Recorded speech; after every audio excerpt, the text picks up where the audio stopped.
Hi. Well, thanks for that introduction. So yeah, I had to I made a massive project, an epic project called Becoming a Man in 127 Easy Steps. And you have these little cards where you can go to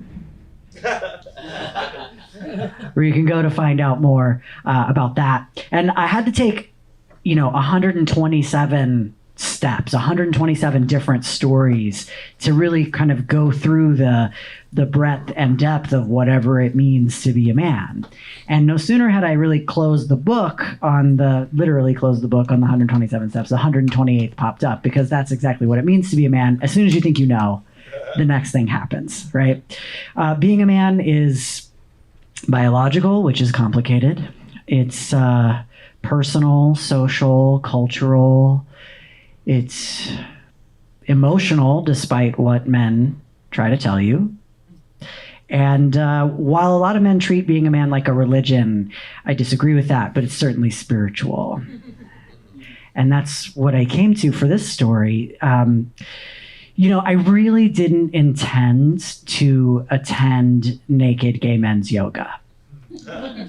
I had taken a long flight, and I really needed a yoga class.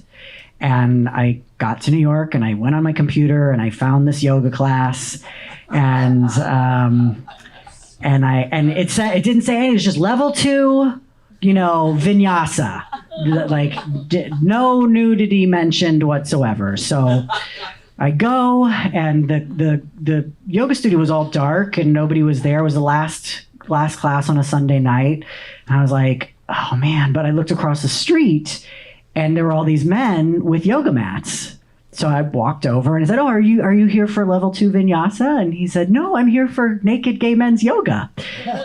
Like, that's a phrase you say every day. So I sort of walked back across the street and sort of tried to manifest my class into being. And the men walked into their class, and the teacher just kind of hung out the door and looked over at me and was like, are you here for this class? And I'm telling you, I did not intend to attend naked gay men's yoga. First of all, I'm not gay, okay? Which many concerned citizens have asked my wife if I have ever considered this possibility. I have considered it. I have entertained it. I have slept with it. I know I'm not gay, okay? But I will take the compliment. I know I'm not gay, and the thing is, you'd be forgiven for thinking that gay men would be more likely to be cool about trans issues than straight men. In fact, sometimes they're worse. It really depends on just how many times that gay man has been asked or been told that he really just wants to be a woman, I find. But this teacher was just looking at me with this big smile on his face, and this mantra was in my mind, and it's the mantra that has taken me everywhere I ever wanted to be in life. Fuck it! So I walked across the street, and I saw him, and I said, okay, I'm not sure this class is for me. And he said, that's what they all say, kid. I was like, no, see, here's the thing, I'm trans. And he was like, what? Because here's the thing about trans men, we're not even in our culture's imagination yet. When you say transgender, people think transgender women, which is fine, right? So I said, I'm a transgender man. Can I still come into this class? And he took his moment, and then he said, fuck yeah, you can come into this class. We are inclusive, and if anybody's got a problem with that, they can come to me. So he showed me where to take off my clothes, and then I went into the studio. And it was dark, and there were candles everywhere, very aesthetic.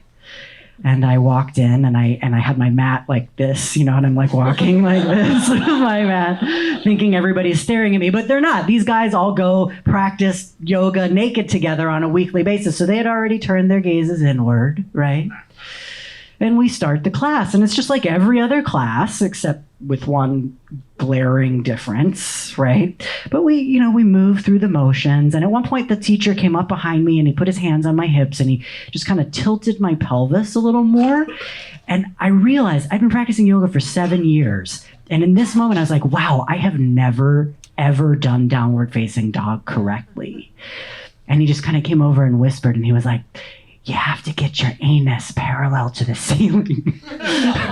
Which I guess you don't learn in yoga class when you're clothed.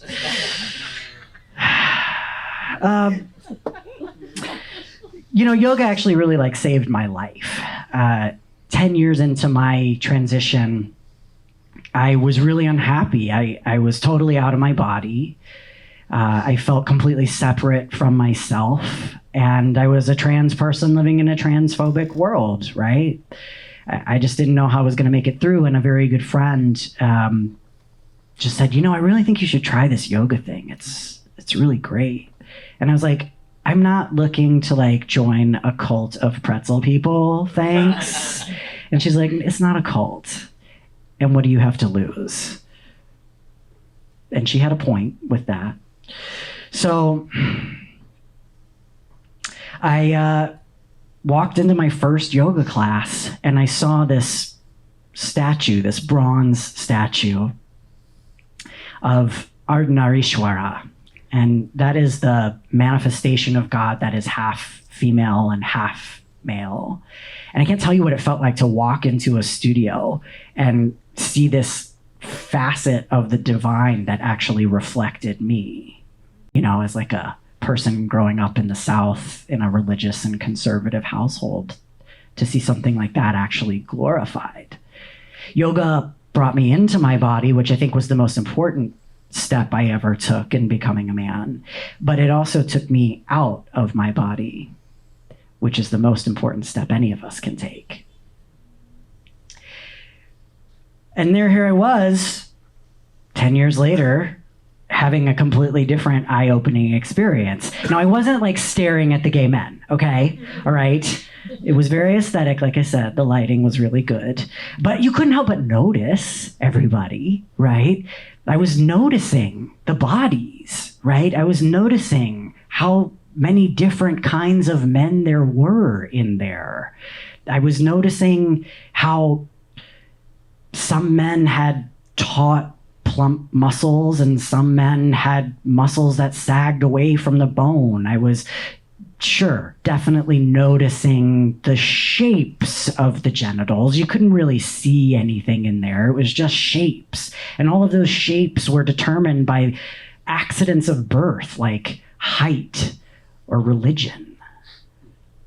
And then the yoga teacher came up to me and he was like, so now we're moving into partner yoga.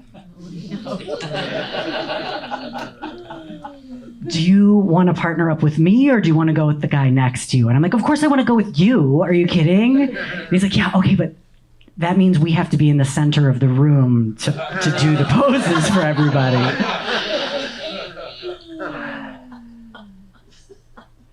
So when I teach cultural competency for trans people, right? When I teach people just how to be cool with trans folks, I'm always like, look, you have to just stay present. If you let your mind wander into who this person might have been in a previous gendered incarnation, you're leaving the moment and you're just going to confuse yourself. You've got to stay with the pronouns as they are now. You've got to stay with the name as they are now. You've got to stay with the person as they are now. You can't go forward even when someone's in a transition. They can't go forward into the person they're going to become, and neither can you. So you just have to be here now with that person. So I stood in the center of the room, which was far better lit than any other parts of the room, and concentrated on not dropping my partner. And as I cared so deeply about helping my partner get the best stretch that he could, I glanced around the room at all of these other men caring so deeply about helping somebody else get the best feeling that they could. I saw these men who were in their 60s who undoubtedly went through the plague years of AIDS, getting this intimate, non-sexual moment together. I watched helping men who weren't quite as flexible not get hurt. I watched young men who would put on their clothes and run out into the streets without a care in the world, actually really deeply caring about the person that they were holding in that moment.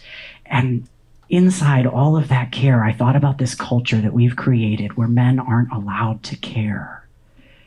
And if you could take the energy of that caring and bottle it up, you could change so much.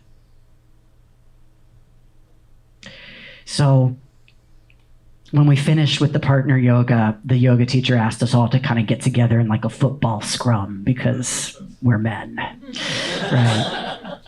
So we're there like this, and he puts a candle in the center of the circle, which lights everybody all the way up.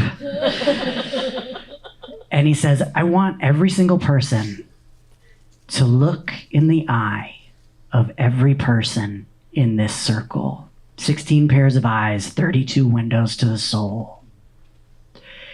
And I looked in those eyes, and I saw men so confused, presumably by the shape of my genitals, that they weren't even there. And I saw men who actually hadn't even noticed. And I saw men who were telling me with their eyes that I did not belong there. And it was so empowering because when I saw that look, the naked truth of it, I saw all of their shame. And I saw men loving me exactly as I was in that moment. Which is all to say, I saw it all exactly as it is. Naked truth. So the thing about gender is that it makes us all ask this question. It doesn't matter what your gender is. You don't have to be trans, right? I mean, when you're trans, the difference feels so enormous, like it's all of your existence. But in that moment where I am going to say this and I'm going to mean it, where I felt so at one with everything, right? That difference was so small. This difference that I'm constantly asked over and over again, am I a man? Am I man enough? Am I being accepted as a man? That's just gender. And gender does that to all of us. So I go back to yoga. There's this mantra. And it's the mantra that I want to offer to all of you to say in those moments when you're wondering if you are or if you are enough, or if you can accept that you are enough. It's really simple. The definition simply means the ultimate unmitigated capital R reality. Om Tat Sat. I am that I am. Thank you.